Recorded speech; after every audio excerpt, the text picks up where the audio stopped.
রমজান আল্লাহ পাক রব্বুল আলামিন এই রমজান মাসের ফজিলত কতটুকু গুরুত্বভাবে দিয়েছেন, আমাদের জন্য কতটুকু স্যাক্রিফাইস করেছেন রে বাবারা। আদম আলাইহিস সালাম থেকে ধরে ঈসা রুহুল্লাহ পর্যন্ত কোন পয়গম্বর এই নিয়ামত মাস পান নাই, এই বরকতময় মাস আল্লাহ সুবহানাহু ওয়া তাআলা কাউকে দেন নাই। কিন্তু আল্লাহ পাক রব্বুল আলামিন আপনার নবী আমার নবী হযরত মুহাম্মদ সাল্লাল্লাহু আলাইহি ওয়াসাল্লামকে এই নিয়ামত মাস দান করেছেন, এই বরকতময় মাস দান করেছেন। কি কারণে দান করেছেন সেটা একটু মনোযোগ দিয়ে শুনবেন। আল্লাহ পাক রব্বুল আলামিন সূরা বাকারার ভিতরে 182 নম্বর আয়াতে ডাক দিয়ে কয়, বিসমিল্লাহির রহমানির রহিম, ইয়া আইয়ুহাল্লাযীনা আমানু কুতিবা আলাইকুমুস সিয়াম কামা কুতিবা আলাল্লাযীনা মিন ক্বাবলিকুম লাআল্লাকুম তাত্তাকুন। আল্লাহ ডাক দিয়ে কই, বান্দা রে বান্দা, ও বান্দা, তোমরা যারা আমার প্রতি ঈমান এনেছো, তোমাদের উপর আমি রোজা ফরজ করেছি, যেরকম ভাবে আমি রোজা ফরজ করেছিলাম তোমাদের পূর্ববর্তীগণের উপর, যেন তোমরা তাকওয়া অর্জন করতে পারো। সুবহানাল্লাহ কইতেন না? আল্লাহ ডাক দিয়ে কই, আইয়ামাম মা'দুদাত, রোজা হলো সংক্ষিপ্ত দিনের জন্য, রোজা হলো কিছু দিনের জন্য। ফামান কানা মিনকুম মারিদান আও আলা সাফারিন ফাইদাতুম মিন আইয়ামিন উখর। আল্লাহ কোরআনের কারিমে ডাক দিয়ে কই, বান্দা রে বান্দা, তোমাদেরকে আমি রোজা যেরকম ভাবে ফরজ করে দিয়েছি, ঠিক সেরকম ভাবে আমি তোমাদের জন্য স্যাক্রিফাইস করে দিয়েছি। এরকম বলেছেন, ফামান কানা মিনকুম মারিদান আও আলা সাফারিন ফাইদাতুম মিন আইয়ামিন উখর।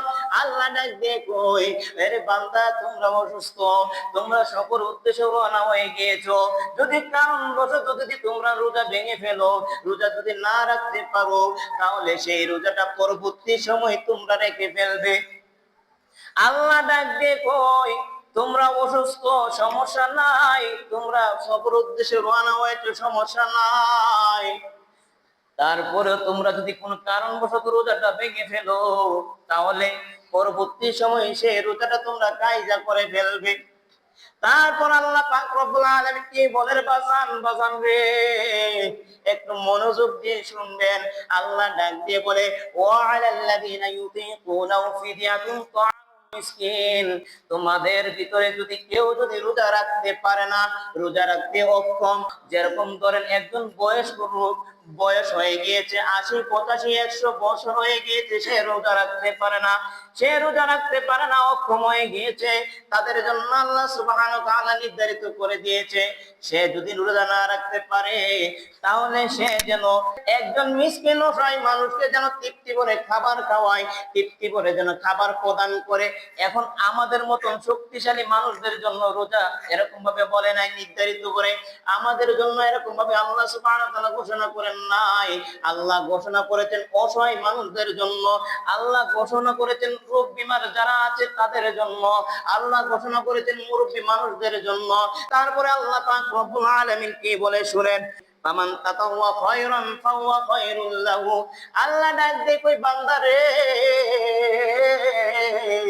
তোমরা রমজান মাস পেয়েছো, এই রমজান মাসে যদি ভালো কাজ যদি করতে চাও, নিয়ামত কাজ যদি করতে চাও, অসহায় মানুষ যারা আছে, গরিব মানুষ যারা আছে, তাদেরকে ইফতারি দাও, তাদেরকে টাকা পয়সা দিয়ে সহযোগিতা করো, তাদেরকে খাবার প্রদান করো। যে ব্যক্তি এই নিয়ামত কাজ করবে তার জন্য কল্যাণকর, এবং আল্লাহ পাক রব্বুল আলামিন ঘোষণা করেছেন ওই ব্যক্তির জন্য 3টা পুরস্কার তুলে ধরেছেন। কিরকম ভাবে তুলে ধরেছে? এখন ধরেন আমরা এই সমাজের মানুষগুলা সবাই একত্র হয়ে গরিব মিসকিন যারা আছে তাদেরকে ইফতারি বন্টন করে দিয়েছেন, ওই সন্তানদের কিরকম উপকার হয়েছে শুনেন। আল্লাহ ডাক দিয়ে কই, আরে বান্দা রে, তোমরা ওই অসহায় মানুষদেরকে যাদেরকে ইফতারি দিয়েছো, টাকা পয়সা দিয়েছো, সহযোগিতা করেছো, তাদের জন্য তোমাদেরকে আমি আল্লাহ 3টা পুরস্কার তোমাদেরকে দেব। এরকম পুরস্কার, 1 নাম্বার হলো তোমার জীবনে যত গুনাহ আছে আল্লাহ পাক রব্বুল আলামিন মাফ করে দিবে। 2য় নাম্বার পুরস্কার হলো আল্লাহ পাক রব্বুল আলামিন তোমার জন্য জান্নাত নির্ধারিত করে করে দিবে। তৃতীয় নাম্বার পুরস্কার হলো রে বাজান, বাজান রে, ওই অসহায় ব্যক্তি সারাদিন রোজা রেখে যেই নেক আমল করেছে, যেই নেকটা আল্লাহ পাক রব্বুল আলামিন তার আমল নামে লিখেছেন, ঠিক এরকম সমতুল্য আল্লাহ সুবহানাহু ওয়া তাআলা তোমার আমল নামায় ওই নেকটা লেখা হবে। সুবহানাল্লাহ কোন, ওই নেকটা তোমার আমল নামায় লেখা হবে। আল্লাহ পাক রব্বুল আলামিন আরো ঘোষণা করেন, ওয়া আনতাসুমু খায়রুল লাকুম ইন কুনতুম তা'লামুন, তবে তোমাদের জন্য রোজা উত্তম, তোমাদের জন্য হলো রোজা উত্তম, তোমরা যদি সঠিকটা বুঝতে পারো, সঠিকটা জানতে পারো, তাহলে তোমাদের জন্য কল্যাণকর। আল্লাহ ডাক দিয়ে কয় বান্দারে, আরে বান্দা তোমাদের জন্য রোজাটা হলো উত্তম, যদি রোজার গুরুত্ব জানতে পারো, রোজার কদর জানতে পারো, তাহলে তোমাদের জন্য কল্যাণকর হয়ে যাবে। এবার আল্লাহ আবারও ডাক দিয়ে বলে, শাহরু রমাদান আল্লাযী উনজিলা ফীল কুরআন হুদাল লিন-নাসি ওয়া বাইয়িনাতিন মিনাল হুদা ওয়াল ফুরকান। আল্লাহ ডাক দিয়ে বান্দারে, এর বান্দা তোমাদেরকে সৎ পথে প্রদর্শন করার জন্য, তোমাদেরকে হেদায়েতের প্রমাণ দেওয়ার জন্য, তোমাদেরকে সত্য মিথ্যা পার্থক্য করার জন্য আমি এই কোরআন তোমাদের মাঝে তুলে ধরেছি। আমি এই কোরআন আমার হাবিব রাহমাতুল লিল আলামিনকে দিয়েছি, তোমাদেরকে যেন ঘোষণা করে দিয়ে দেই, তোমাদেরকে যেন ঘোষণা করে এই বাণী পৌঁছিয়ে দেই। আল্লাহ পাক রব্বুল আলামিন আমাদেরকে কত বড় নিয়ামত দিয়েছেন, আমাদেরকে কত বড় বরকতময় দিয়েছেন।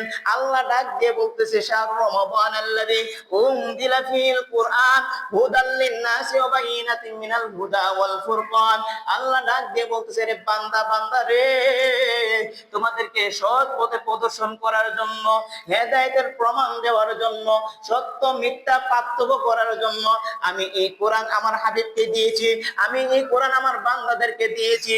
এখন দেখেন, আমাদের আদম আলাইহিস সালামকে এই কোরআন দেন নাই, ইব্রাহিম আলাইহিস সালামকে দেন নাই, মুসা আলাইহিস সালামকে দেন নাই, ঈসা আলাইহিস সালামকে এই কোরআন দেন নাই। এই কোরআন একমাত্র আমাদের হাবিব রাহমাতুল লিল আলামিনকে আল্লাহ পাক রব্বুল আলামিন দিয়েছেন। সুবহানাল্লাহ কোন, এরে বাজান, আল্লাহ পাক রব্বুল আলামিন আমাদের কাছে কতটুকু দয়া দিয়েছে, কতটুকু নিয়ামত দিয়েছেন, যে আমাদেরকে আল্লাহ সুবহানাহু ওয়া তাআলা এত মায়া করে এই রমজান মাস আমাদেরকে নসিব করেছেন। সুবহানাল্লাহ কোন, তারপর আল্লাহ পাক রব্বুল আলামিন কি বলেন, ফামান শাহিদা মিনকুমুশ শাহরা ফালইয়াসুম।